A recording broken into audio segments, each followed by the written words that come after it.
আজকে রান্না করব আলুর দম। তার জন্য আলুগুলোকে এইভাবে কেটে নিয়েছি। লাগবে পেঁয়াজ কুচি, আদা রসুন আর শুকনো লঙ্কা। এই তিনটে উপকরণ একসঙ্গে ভালো করে বেটে নিচ্ছি। গ্যাস অন করলাম। এখানে একটা প্রেসার কুকার বসিয়েছি। আলুর টুকরোগুলো প্রেসার কুকারে দিয়ে একটা সিটি মেরে দিচ্ছি। আর শুকনো লঙ্কাটা ভালো করে বেটে নিচ্ছি।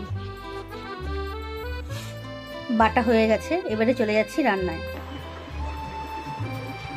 কড়াই বসিয়েছি গ্যাসে, কড়াই গরম হয়ে গেছে, কড়াইতে তেল দিয়ে দিলাম।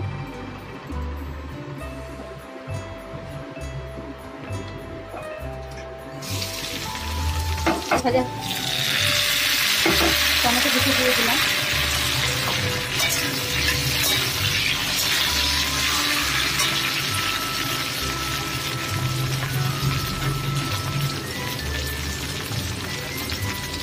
মিনিট ভালো করে ভেজে নিয়ে বাটা মশলাটা দিয়েছি।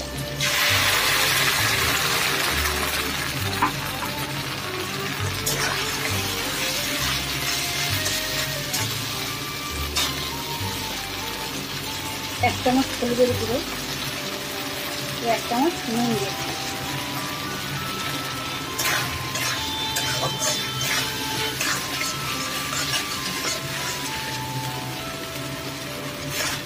তেলের মধ্যে সব কিছু ভালো করে কষে নিচ্ছি।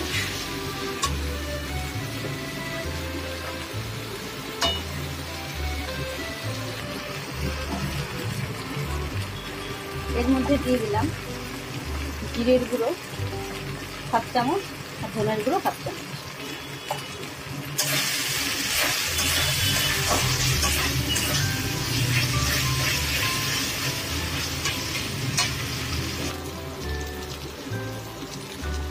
এক চামচের একটু কম চিনি দিয়ে দিলাম। তবে ফ্লেমটা কমিয়ে ভালো করে সব কিছু কষে নিই।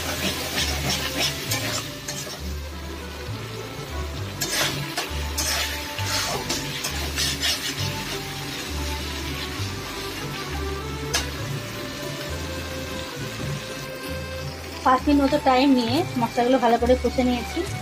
নিচ থেকে তেল উপরে উঠে আসছে, কষানো হয়ে গেছে, খুব সুন্দর গন্ধ বার হয়েছে। এবারে সিদ্ধ করা আলুটা দিয়েছিলাম।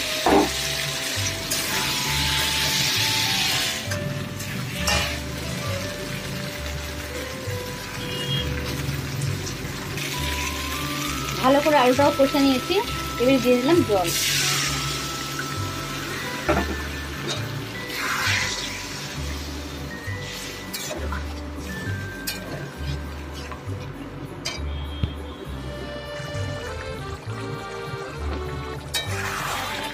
তৈরি হয়ে গেল আলুর দম।